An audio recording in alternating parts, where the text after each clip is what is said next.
The Epic of Sango. Chapter 1. Tendaji, the Betrayer. This is a story from the times of heroes, Nephilim, and magic. A time so long ago it is spoke about as myth. This story comes from the land currently known as Africa. Before she was known as Kush, Kemet, or Niger. This is a tale from Alkebulan, a time when this land was one. This is the Epic of Sango, a boy who would become Alkebulan's greatest king and savior. Our story starts on the 5th day of the 5th month, in the year 243 BC, as Sango is training to become a warrior in his father's army.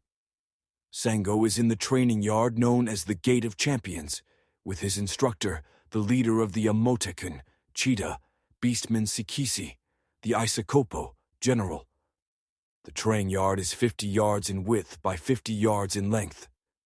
In each corner stands a 30-foot statue of Sango's great-great-grandfather Anansi, the king who united the land of Alkebulan, which are made from gold, bronze, and ivory.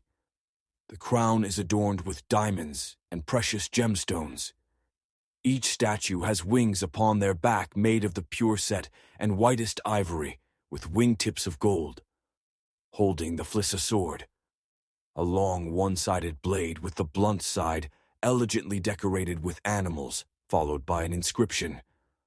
Kuweka moto kwa adui zangu, nakuleta amani kwa Alkebulan. Set fire to my enemies and bring peace to Alkebulan. Finished with a bronze hilt in the shape bull elephant's head. The walls are 20 feet high, made from 6-ift thick stone bricks, covered in sparsely dispersed crawling vines. The lawn is the deepest emerald green. At its center stands an 11-year-old Sango and Sikisi. Sikisi is the strongest of the Amotekun, standing 8 tall with a muscular build and valiant face that bears a scare through his right eye. He was heralded as a genius martial fighter, user of Idan and weapons. The only person he could not best was Sango's father, his best friend, Prince Ori, who later became king. Sango, the only child of King Ori. Sango stands 5'9", at the age of 11.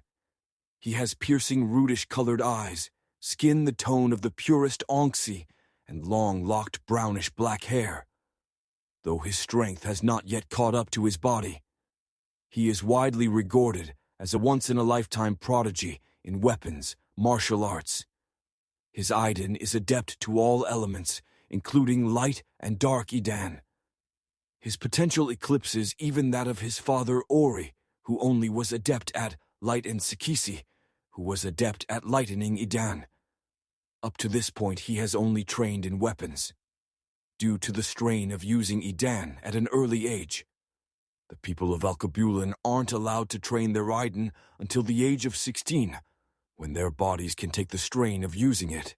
Sikisi and Sango stand in the middle of the training ground, both wielding wooden training swords.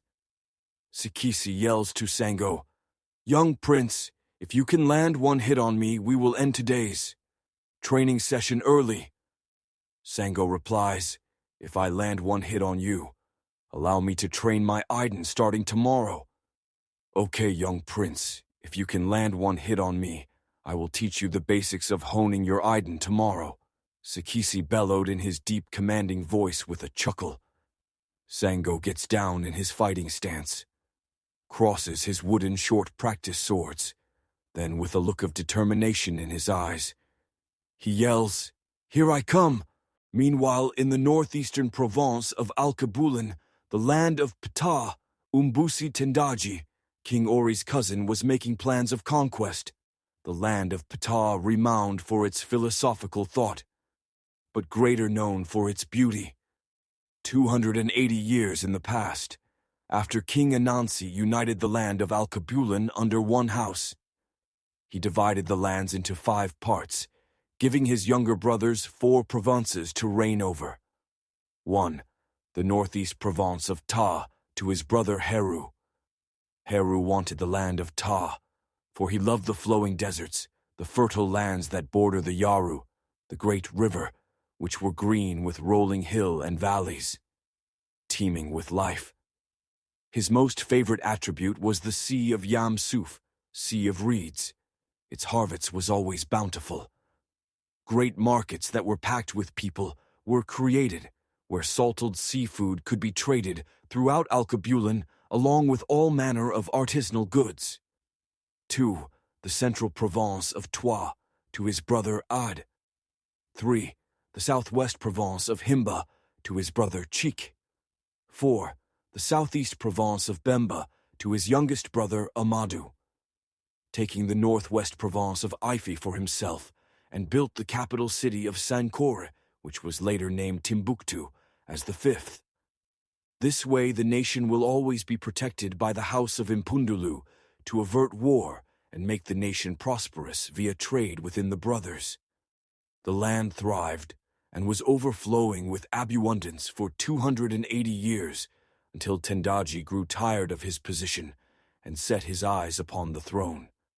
Back in land of Ptah, Tendaji is with his war council inside the war room his grandfather Heru once used. The room is grand, 60th vaulted ceilings, 80th wide by 100th in length. The walls are lined with statues and pictures of the warriors of old. Each corner of the room has a figure of a winged sphinx, the ceiling decorated with a painting of his grandfather Heru. The war table is gilded in gold and made from the wood of the baobab tree. At its head is Tendaji, aka Tendaji, the behemoth. Standing 7 feet tall, 310 pounds of muscle, with skin the color of ruddy bronze.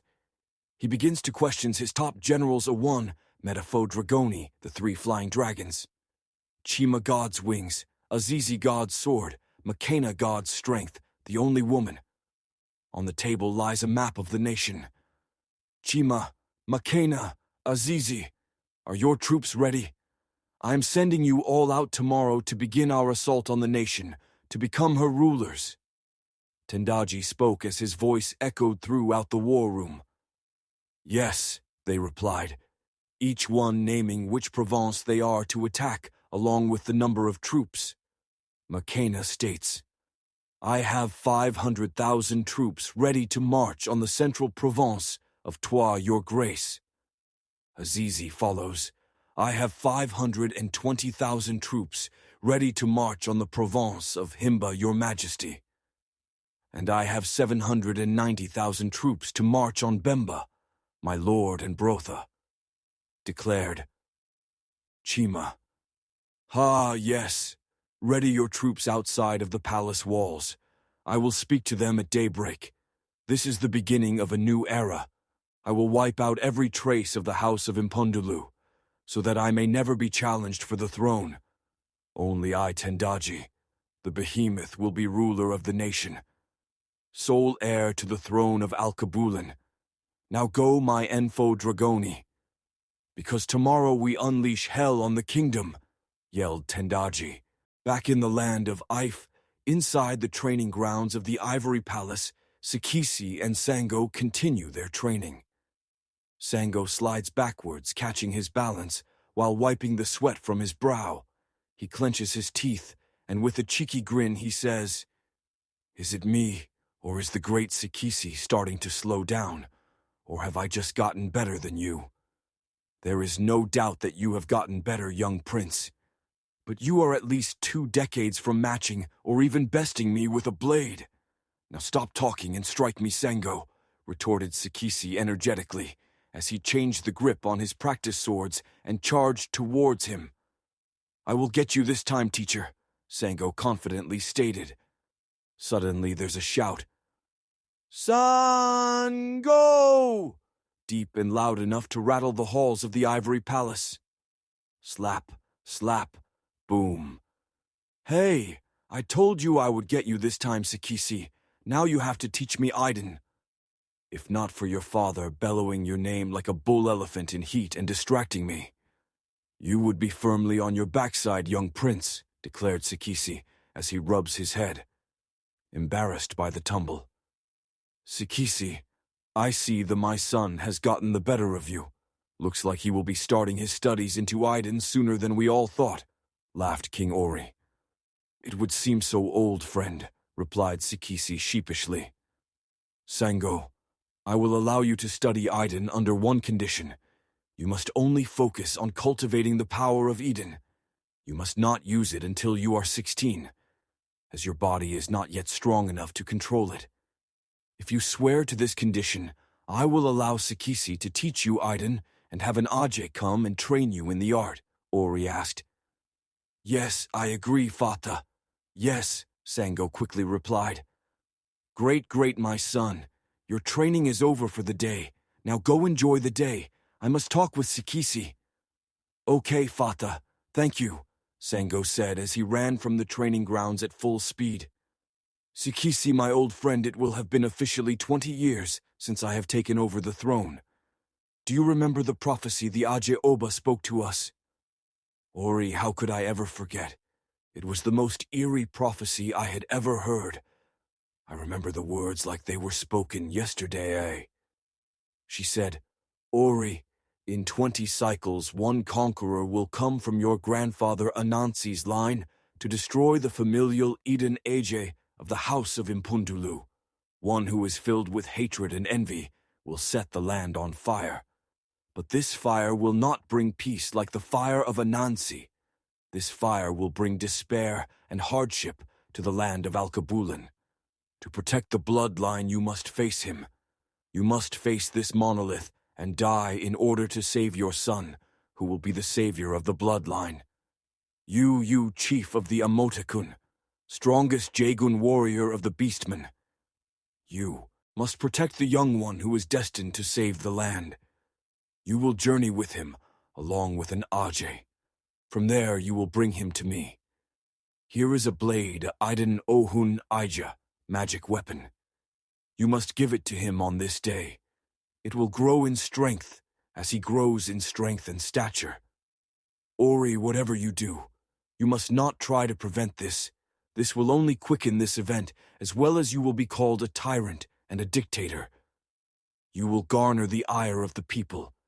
If that happens, the bloodlines will forever be lost, and so will all hope for Alkebulan. Yes, Sikisi, my oldest and dearest friend. I feel that day is coming closer. I want you to get the Idan Ohun Ija blade. Keep it with you every day, so as to be prepared for when the day comes. Here is a letter. You are not to give this to Sango until you reach the village of the Ajay. Yes, my king. I swear to you as the chief of the Amotekun and your dearest friend. Good. I'm glad I can always count on you. Now please go enjoy your family. We might not have many days of peace left. Enjoy them while you can, my friend. Then both men parted ways. The next day in the training grounds, Sango starts his Idan training in the Gate of Champions. Sango sits back straight, legs crossed with his fingers laced and palms facing upwards, while Sikisi walks around him with his arms behind his back. Sango suddenly blurts out, this is way too hard. It is also boring. Maybe I shouldn't have been so excited to train in Idan, as he sucks his teeth. If you have time to complain, you have time to focus on your inner levels of Idan. Quibed Sikisi. Sango, young prince, do you understand the place in which you are training right now? The Gate of Champions is where every king of legend has trained, the greatest of which is your greatest of grandfathers, Anansi. He was the strongest warrior and greatest king to ever train here. He alone trained his 4 brothers before they set out to unite the land. During his campaigns, he became known as Nafu Isakopo. With his prowess in the martial arts and Idan of light, he was able to fail ever enemy was in front of him. Raising every foe army to ashes, his greatness started here, as will yours, my young prince. But what if I never become great like my grandfather? Whined Sango. This ends part 1 of chapter 1 in the Epic of Sango, Alkebulan's greatest king.